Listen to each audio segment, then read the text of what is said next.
अमृतपुर नामक राज्य में गौरव सिंह नाम के एक राजा रहते थे। राजा गौरव सिंह अपनी प्रजा से बहुत प्रेम करते थे। मंत्री जी, मैं चाहता हूँ कि महल का सारा खजाना मैं अपनी प्रजा को बांट दूं। लेकिन महाराज, ऐसे तो आप गरीब हो जाएंगे। कोई बात नहीं मंत्री जी, खजाने का क्या है, वो तो फिर आ जाएगा। ठीक है महाराज, जैसी आपकी आज्ञा। मंत्री जी राजा के आदेश पर महल का सारा खजाना ले आते हैं। फिर राजा एक एक करके उस खजाने को प्रजा में बांटने लगते हैं। तभी राजा की माँ कहती हैं, पुत्र, अब तो हम गरीब हो जाएंगे। तो क्या हुआ माँ, मैं फिर भी रहूंगा तो इस राज्य का राजा ही। नहीं पुत्र, तुम ये गलत कर रहे हो। आज अगर तुम्हारे पिता जिंदा होते तो तुम्हें ऐसा नहीं करने देते। माँ, मैं इस राज्य का राजा हूँ और एक राजा होने के नाते मैंने अपने जीवन में बहुत सुख प्राप्त किए हैं। लेकिन मैं ये देखकर दुखी हो जाता हूँ कि मेरे राज्य के आधे लोग इस गरीबी के चलते भूखे मर रहे हैं। पुत्र, वो उनका नसीब है। नहीं माँ, मेरा सपना है कि मैं अपने राज्य के लोगों की सारी गरीबी दूर कर दूं, फिर चाहे मुझे इसके लिए गरीब ही क्यों ना बनना पड़े। राजा की माँ ये बात सुनकर वहाँ से चली जाती हैं, जबकि राजा अपना सारा खजाना अपनी प्रजा को बांटने में व्यस्त रहते हैं। दूसरी तरफ पड़ोसी राज्य आर्यपुरम में राजा जय प्रताप रहते थे, जो बहुत निर्दयी थे। उनकी प्रजा उनसे बहुत डरती थी। मंत्री जी, बहुत दिन हो गए हैं मैं शिकार पर नहीं गया। अब मैं शिकार पर जाना चाहता हूँ, आप तैयारी करें। ठीक है महाराज, जैसी आपकी आज्ञा। कुछ देर बाद राजा मंत्री जी के साथ शिकार के लिए जंगल की तरफ निकल जाते हैं।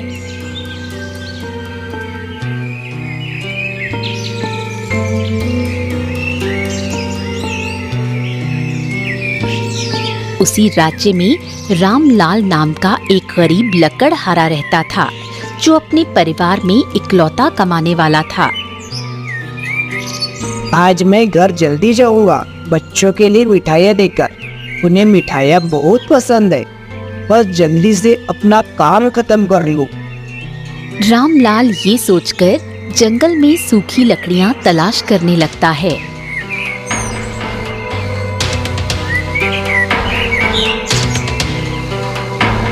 मंत्री जी, अभी तक हमें एक भी शिकार नहीं मिला है। हाँ महाराज, ऐसा लग रहा है जैसे सारे जानवर जंगल में कहीं छुप गए हैं। मंत्री जी, मेरा खौफ इतना है। राजा मंत्री से बात कर ही रहे थे कि तभी एक सुंदर सा हिरण उन्हें दिखाई देता है। मंत्री जी, वो रहा हमारा शिकार।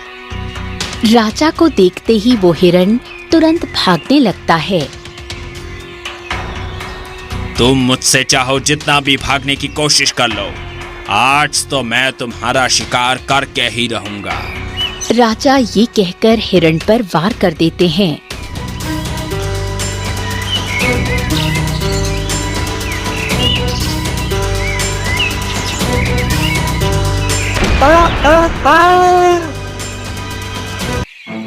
महाराज, ये तो किसी इंसान की आवाज है। हाँ मंत्री जी, ये आवाज उस हिरण की नहीं है। महाराज, हमें वहाँ चलकर देखना चाहिए। राजा मंत्री की बात मानकर उस जगह पर जाकर देखते हैं तो उन्हें रामलाल जख्मी हालत में गिरा हुआ मिलता है। महाराज, हमें इसे बचाना होगा, वरना ये यही मर जाएगा। मरता है तो मर जाए, हमें क्या। राजा ये कहकर वहाँ से चले जाते हैं और मंत्री जी अपने मन में सोचते हैं, महाराज कितने निर्दयी है, इन्हें जरा भी इस पर तरस नहीं आया। मंत्री जी रामलाल से कहते हैं, तुम्हें कुछ नहीं होगा, मैं अभी तुम्हें वैद्य जी के पास ले चलता हूँ। नहीं, अब मेरा आखिरी समय आ गया है। रामलाल ये कहकर मर जाता है। फिर मंत्री जी रामलाल के मृत शरीर को उसके परिवार को सौंप देते हैं। तभी रामलाल की माँ कहती हैं, मंत्री जी, मेरे पुत्र की जान किसने ली?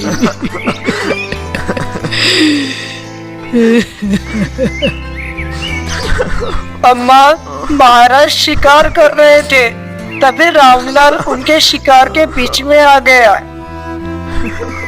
मंत्री जी, महाराज ने मेरे इकलौते बेटे की जान ले ली। निर्मला ये कहकर क्रोध से राजा के महल में जाती है। महाराज, आपने मेरे बेटे की जान क्यों ली? तुम जानती भी हो, तुम इस राज्य के राजा से बात कर रही हो। हाँ, मैं जानती हूँ, मगर क्या कसूर था मेरे बेटे का? जाओ यहाँ से, मुझे परेशान मत करो। सैनिकों, इस औरत को यहाँ से ले जाओ और ध्यान रहे ये औरत यहाँ दोबारा नहीं दिखनी चाहिए। राजा का आदेश मानकर सैनिक रामलाल की माँ को महल से निकाल देते हैं। कुछ देर बाद रामलाल की चिता को अग्नि देते समय रामलाल की पत्नी सरला कहती है, माँ जी, रामलाल हमें छोड़ के चले गए। अब हमारा और इन मासूम बच्चों का क्या होगा?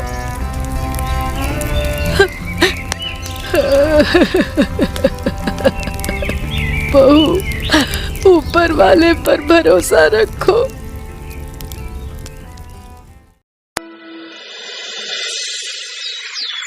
रामलाल को गुजरे हुए कुछ दिन हो जाते हैं। एक दिन रामलाल के बच्चे अपनी माँ सरला से कहते हैं, माँ, बहुत भूख लगी है, कुछ खाने को दो। मैं अभी तुम्हारे लिए कुछ खाने को लाती हूँ, तुम लोग रुको। सरला ये कहकर रसोई में जाती है और खाली बर्तनों को देखकर सोचती है, घर में तो कुछ भी खाने को नहीं है, अब मैं कहाँ से इन बच्चों को खाने को दूं? सरला रोते हुए ये सोच ही रही थी कि तभी निर्मला उससे पूछती है, क्या हुआ बहू, क्यों रो रही हो? सास के पूछने पर सरला उसे सारी बात बताती है। रामलाल जो कुछ हमारे लिए छोड़ कर गया था, वो सब अब खत्म हो चुका है। लेकिन तुम चिंता मत करो, मैं कुछ करती हूँ। निर्मला ये कहकर जंगल की तरफ जाती है।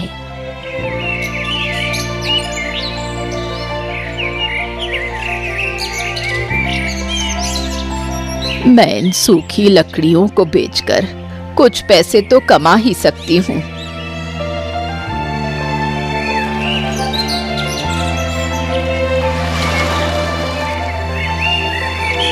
निर्मला लकड़ियों को बेचकर घर का राशन लेने जा ही रही थी कि तभी पुल पर पैर फिसलने से उसके सारे पैसे नदी में गिर जाते हैं।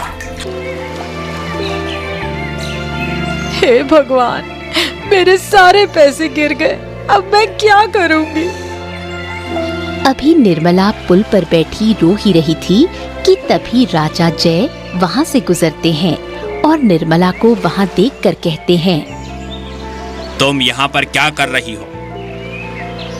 दुष्ट राजा, आज मैं और मेरा परिवार जिस स्थिति में है, उसके जिम्मेदार तुम हो। अपनी ये बकवास बंद करो और निकलो मेरे राज्य से, वरना अभी तो केवल तुम्हारे बेटे की जान ली है। कहीं ऐसा ना हो कि अगली बारी तुम सबकी हो। तुझे अपने राजा होने पर बहुत अहंकार है ना? मैं तुझे श्राप देती हूँ कि तेरा ये अहंकार मिट्टी में मिल जाए और तू एक पंछी बन जाए। तथास्तु। निर्मला के श्राप देते ही वहां से गुजर रहे साधु बाबा निर्मला के कहे शब्दों पर अपना आशीर्वाद देते हैं। भला मुझे तेरा श्राप क्यों लगेगा मूर्ख औरत? अभी के अभी मेरे राज्य से निकलो, वरना मैं तुझे जान से मार दूंगा। राजा के क्रोध को देखकर निर्मला अपने परिवार के साथ उस राज्य को छोड़कर चली जाती है।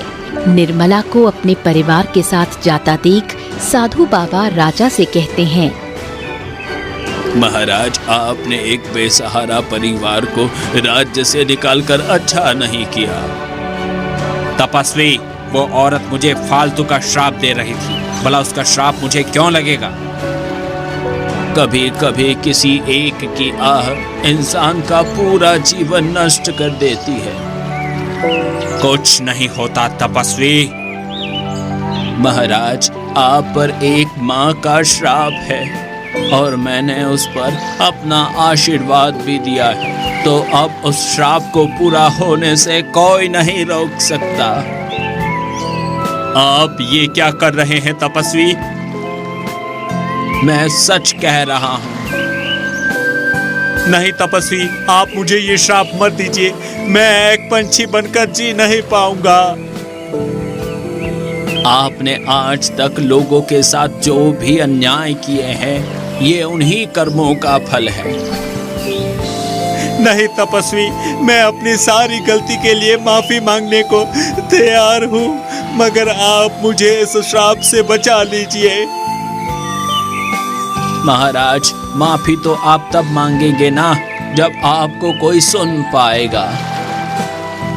क्या मतलब?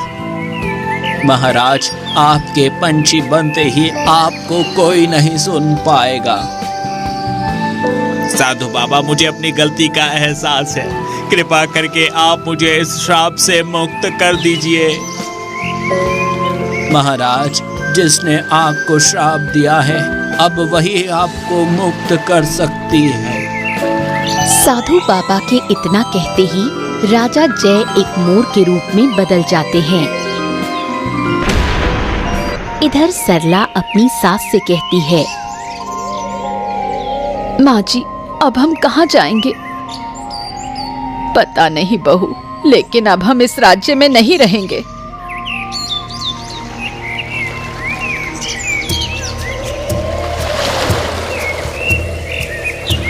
अपने बच्चों के साथ चलते चलते वो दोनों एक जंगल के पास पहुंचती हैं, जहां वो देखती हैं, छोड़ो मेरा केला। नहीं, ये मैं खाऊंगा। तुम मुझे मेरा केला वापस करो, वरना मैं तुम्हें मारूंगा। तुम और मुझे मारोगे? अपने आप को देखा है? छोटे से तो हो और चले हो मुझे मारने। लंगूर बंदर का केला छीनकर वहां से भाग जाता है। तभी वो बंदर जोर जोर से रोने लगता है। उतने में निर्मला उसके पास जाती है। बच्चे, तुम यहाँ क्या कर रहे हो?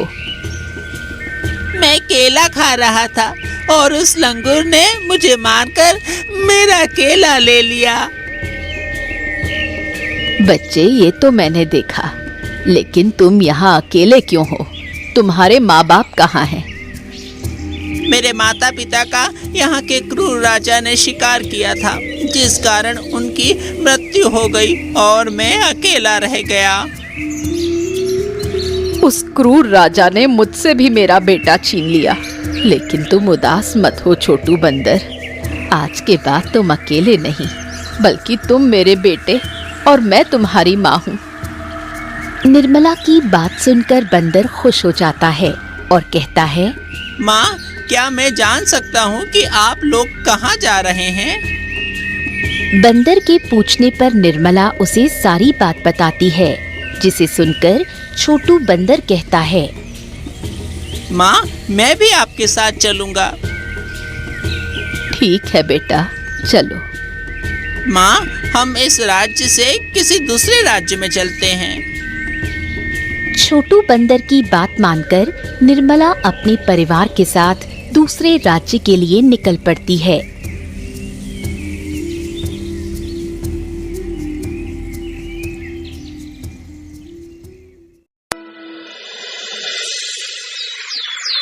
दूसरी तरफ राजा गौरव से मंत्री कहते हैं, महाराज, हमने महल का सारा खजाना लोगों पे बांट दिया है। अब हमारे पास कुछ भी नहीं बचा है। कोई बात नहीं मंत्री जी, आप चिंता मत कीजिए। ईश्वर ने चाहा तो फिर से हमारे संदूक खजाने से भर जाएंगे। राजा ये कहकर मंदिर की तरफ बढ़ जाते हैं। हे भगवान, मैं आशा करता हूँ कि अब मेरे राज्य में कोई भूखा नहीं रहेगा। चारों तरफ खुशहाली ही खुशहाली होगी और मेरा सपना साकार हो जाएगा। राजा प्रार्थना करके पहाड़ी पर मंदिर के पास ही बैठ जाते हैं। उतने में निर्मला अपने परिवार के साथ वहां पहुंच जाती है।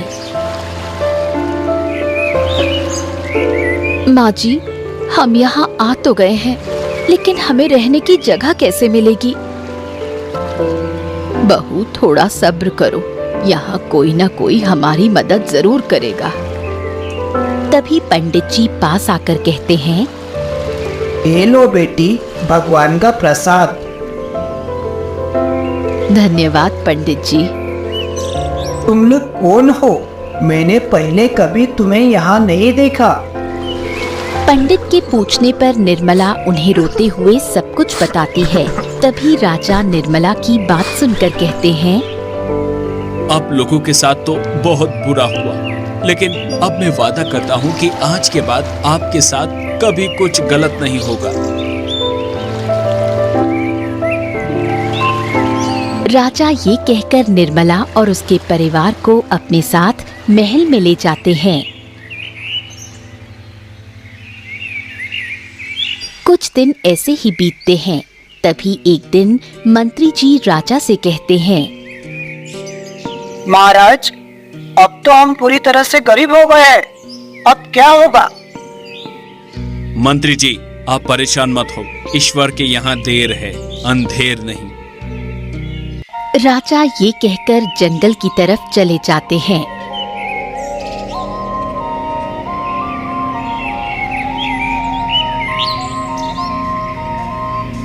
इधर मोर के रूप में राजा जय निर्मला और उसके परिवार को जगह जगह तलाश करते हैं, मगर वो उसे कहीं नहीं मिलते।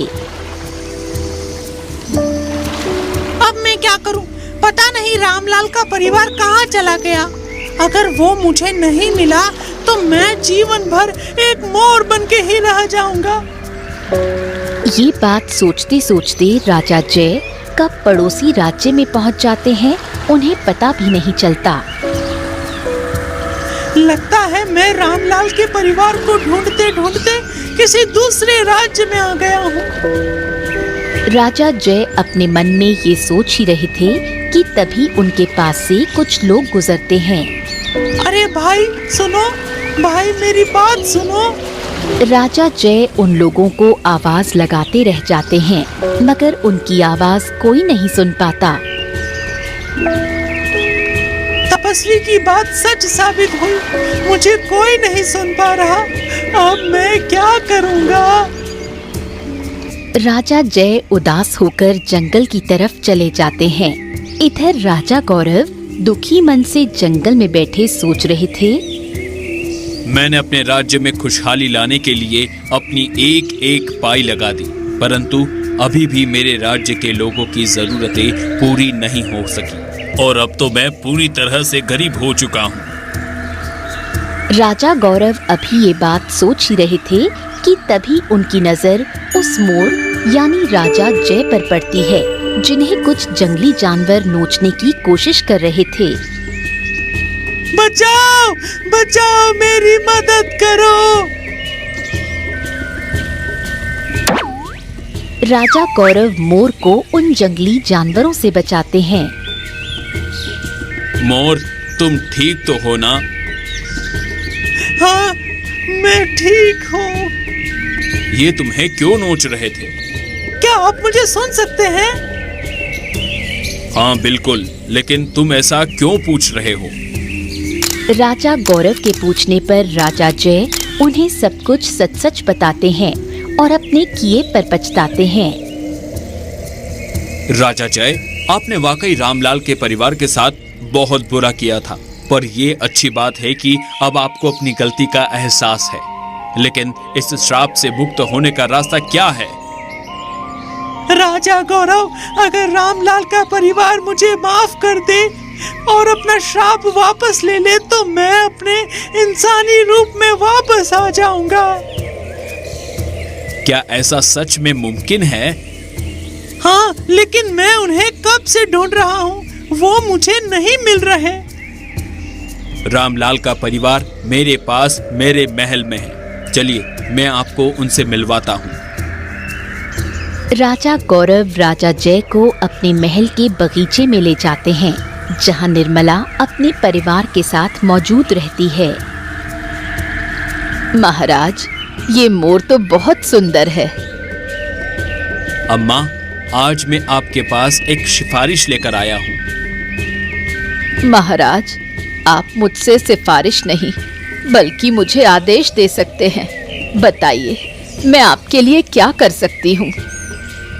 निर्मला के पूछने पर राजा गौरव उन्हें सारी बात बताते हैं, जिसे सुनकर निर्मला कहती है, महाराज, मेरे ऐसा करने पर क्या मेरा बेटा वापस आ जाएगा? नहीं अम्मा, आपका बेटा तो वापस नहीं आ सकता, लेकिन हो सकता है आपको एक बेटे के बदले दो बेटे मिल जाएं।